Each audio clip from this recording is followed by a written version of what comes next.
일본이 이렇게 램지어 교수, 그러니까 이런 말도 안 되는 논문, 이런 작업을 언제부터 했지? 얼마나 했지? 다른 사례는 없나? 궁금한 거죠. 예. 예. 시작은 역시 1993년에 코노 담파가 발표되었을 때 그때는 예. 인정했어요. 예, 일단 인정했는데 그는 그것을 부정했어요. 그렇죠. 처음부터. 그리고 담화로 네네. 위안부 문제를 일본 정부가 인정을 어느 정도 하자. 네. 그 자민당 내에 그가 그것을 부정하기 위한 역사검토위원회라는 것을 만들기 시작합니다. 네, 그게 출발이죠. 예, 연장선상에서 새 역사 교과서를 만드는 그렇죠. 모임. 그것으로 발전해가지고요. 그 뒤로 어떻게 프로젝트가 발전한 겁니까? 그 다음은 그러니까 먼저 그 논리적인 부분을 해야 된다. 논리적인. 의파는 논리가 없다. 그거였습니다. 그래서 2000년부터는 간제징용 문제를 논리적으로 부정하는 프로젝트가 시작됐고요. 그러니까 이 논문 같은 거를 예, 계속 센서하기 시작해가지고 네. 책도 많이 내기 시작합니다. 그리고 한국하고의 관계는 한국에서 2005년에 뉴라이트 연합이 출범됩니다. 예. 네, 이것을 보고 2006년 한국 뉴라이트를 지원하겠다라는 그러한 계획이 약간 책 속에 나옵니다. 왜냐하면 지금 말씀하신 거는 한국의 뉴라이트가 출범하자 일본의 국어들이 한국의 뉴라이트를 활용하자라고 네네. 하는 그런 계획을 세웠다는 게 책 속에 나오는 거죠. 책 속에. 그러니까 그게 실제는 어땠는가라는 부분은 더 알아봐야 되는 부분들이 좀 있는데요. 그 당시에 대담집에 나온다는 거죠? 네, 대담집에 나옵니다. 일본에서의 대담집. 네네. 왜냐하면 뉴라이트는 원래 차파였던 사람들이 중심이 되어 있어가지고 차파가 전혀 안 된 사람들이다. 예. 그렇기 때문에 좌파 정권, 당시는 노무현 정권이었잖아요. 예. 좌파 정권에 대한 내용을 잘 알고 있기 때문에 일본의 극우 세력에도 상당한 도움이 될 것이다.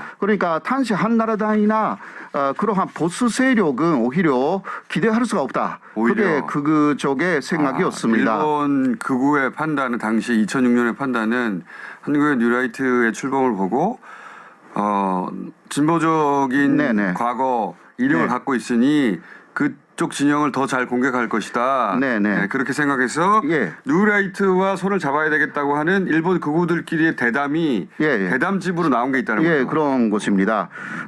그리고 2015년에 박근혜 정권이 출범됐잖아요. 네, 그때 박근혜 대통령도 위안부 문제를 엄청나게 거론했습니다. 거기에 대해서 특히 박근혜 대통령이 어디에 가도 위안부 문제를 말했어요. 국제적인 이슈화가 된 것입니다. 그래서 2015년에 일단 위안부 합의가 되었습니다만은 그게 잘 안 돼가지고 특히 일본은 유네스코 세계 기록 유산에 위안부 문서라든가 이런 것을 올린다라는 바르게극 중국이나 한국을 중심으로 한 이 바르게극의 움직임을 초지하기 위한 그러한 작업을 하기 시작합니다. 네, 거기에서 역시 논리적인 작업이 많이 들어갑니다. 나데시코 액션이라는 여성 극우 단체가 위안부는 매춘부였다라고 보이는 그러한 자료만 모아가지고 램지오하고 똑같대요. 이번에. 그것을 유네스코에 올립니다. 그러니까요. 이게 한국하고 중국이 올린 문서하고 충돌된다라고 그렇죠. 해서 보류가 됩니다. 그러니까 지금 말씀은 유네스코의 위안부 기록물들을 세계 기록으로 유산으로 등재하려고 하자. 한국하고 중국에서. 그래서 일본에서는 그동안 준비해 왔던 램지오 같은 램지오 같은 논문들을 논문 같은 이상한 램지오가 인용했던 말도 안 되는 자료들 있죠. 이런 것을 그냥 모아서 올리는 거예요. 그러면 이제 유네스코 같이 제3자들은 잘 모르니까 역사도 잘 모르고 모르니까 그냥 양쪽에 부딪히는 거구나. 학술적인 논쟁의 영역이구나. 그래서 일본에서는 학술적인 논쟁이 대단히 중요하다라는 인식을 하기 시작합니다.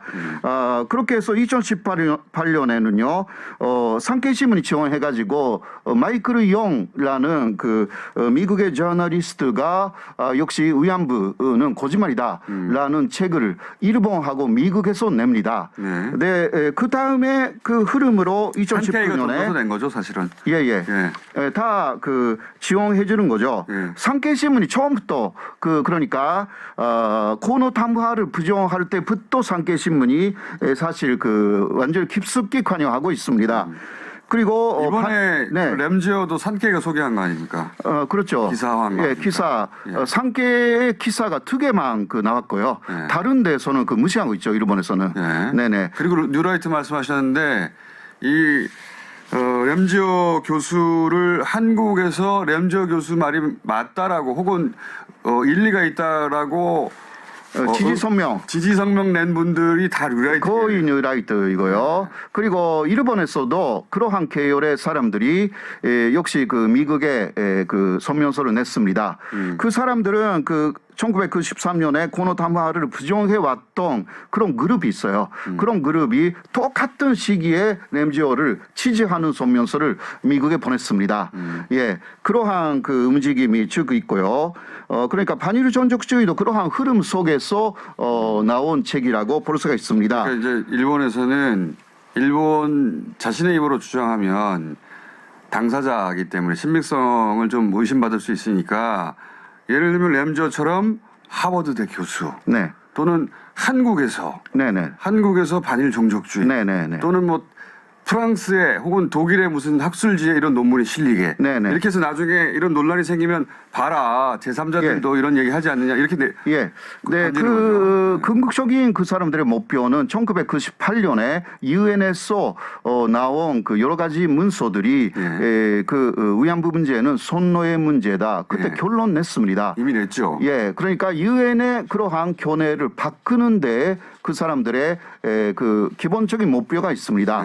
그래서 램지어 같은 사람들이 계속 나온다라고 봐야 하고 우리가 잘 모르는 이런 자잘한 논문들이 여기저기 쌓여가고 있을 수 있어요. 네네네. 그런 것을 자료로 또 갖다가 계속 유네스코 세계 기록 유산 등재를 막고 또 유엔의 견해를 바꾸고 세계적인 위안부에 관한 견해를 계속 바꾸겠다. 막 이러한 내용이 좀 있습니다. 이게 이제 일본 극우의 전략이고 그러다가 그 전략이 이번에 램지어 건으로 우리에게도 아주 확실하게 인지가 된 거죠. 예, 그렇습니다. 미국에 이런 식으로 나온 것은요. 독일의 밑대구에 소녀상이 설치가 됐지 않습니까?